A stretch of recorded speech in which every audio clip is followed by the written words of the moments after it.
Former President Donald Trump continues to get huge victories back to back, and it seems as if many didn't expect this. Now, some political analysts, they're saying that the pressure put forth by Georgia, New York, and all of these people that are involved, it has made the former president somewhat of an underdog.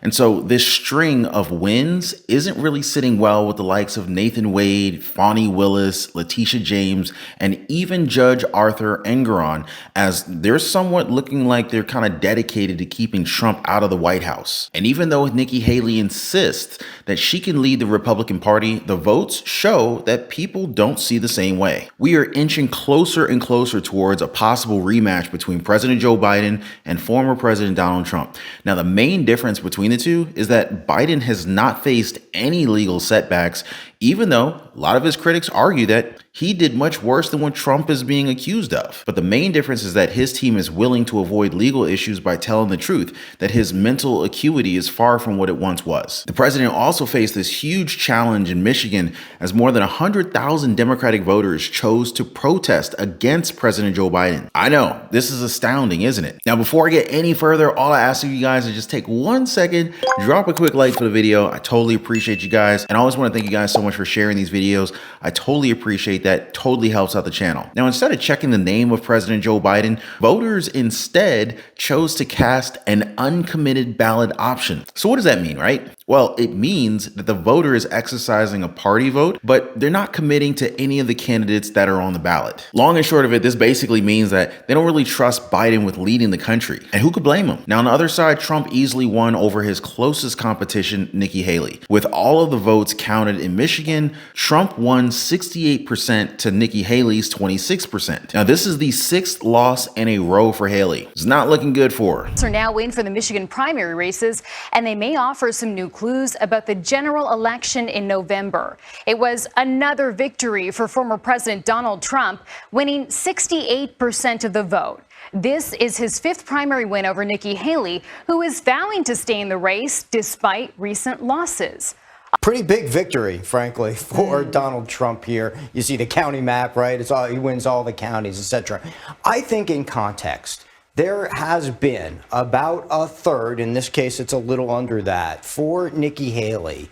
And that's been in South Carolina. She did a little better in percentage terms. In national polling, there's been about that third of Republicans who are not voting for Donald Trump. That's obviously a minority, but it's been rather consistent in that regard. So again, big win for Donald Trump there. And I think we're seeing a sort of consistent pattern heading into Super Tuesday. However, she continues to say that Trump is not the best person to go off against Biden. She insists that she is the best option for Republicans and that the former president doesn't stand a chance against Biden at this point. But what do you guys think? Now, this victory for Trump is huge given the fact that he expects to win the entire thing if he takes Michigan. Haley is determined to keep going, though she says that she has a country to save. Not really sure which country she's pertaining to, but it would be safe to assume that it is the United States. Her losing streak, though, hasn't been very good, especially when you factor in the money that they've spent. Within just the states of Iowa, Michigan, New Hampshire, and South Carolina, Haley's campaign has already spent $76 million.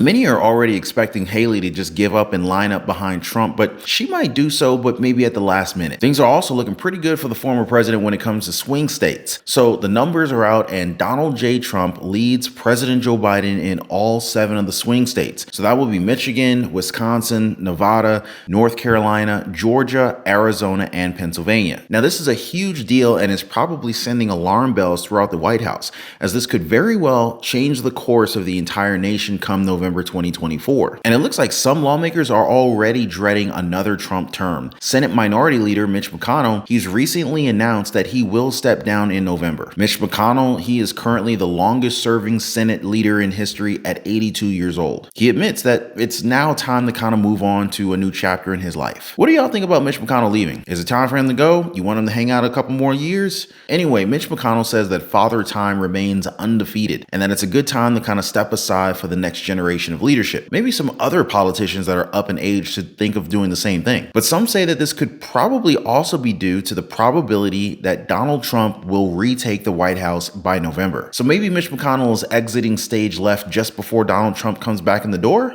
I don't know. Your guess is as good as mine. Donald Trump is a man that Mitch McConnell hasn't spoken to in more than 3 years. President Biden, on the other hand, said that he was sorry to hear the news and that he and Mitch McConnell have always had a good relationship. Trump has repeated the same message about Mitch McConnell as of late, that he made it too easy for Democrats in the Senate, which is why I guess Mitch McConnell is actually pushing for one last move that favors Republicans before he goes out the door. So McConnell, together with John Thune, another very high-ranking Senate Republican leader, they're calling for a full trial of Alejandro Mayorkas. Now, as you guys may know right now, House Republicans have tried to impeach the Homeland Security Secretary because they said that he's failed the American people when it comes to securing our border. Basically, the Texas border, southern border of the United States, it's just wide open. And many see Thune as the possible successor to McConnell. And now both of them agree that Mayorkas should go to trial to see if what he did were impeachable offenses. Senate Majority Leader Chuck Schumer, on the other hand, he thinks that it's a complete waste of time and that there's not a single drop of evidence that leads to any kind of impeachment for Mayorkas. Which leads me to talk about a migrant influencer who's going viral right now. So he comes from Venezuela and he's calling for even more people to come into the United States because it's a great place to live. That is, if you're an illegal immigrant. He also supports illegal immigrants who commit crimes and says that Venezuelans should work together so that these people who broke the law aren't put in jail. He also bragged about making almost $300 while asking for money at traffic lights and saying that everything in the United States is given away if you know where to look. I guess this is what House Republicans are talking about when they pertain to Mayorkas, because the immigration system seems terribly broken if we're helping people to take advantage of our taxpayer money. Meanwhile, you got folks on Social Security, SSI, and SSDI who continue to struggle with their expenses. But forget about that, because most lawmakers are more concentrated about the state of the Ukraine. In fact, Representatives Brian Fitzpatrick and Jared Golden, they're trying to pass a new proposal for the security of our borders right now. That is, if we send billions of dollars to the Ukraine first. So instead of sending $60 billion right now to the Ukraine,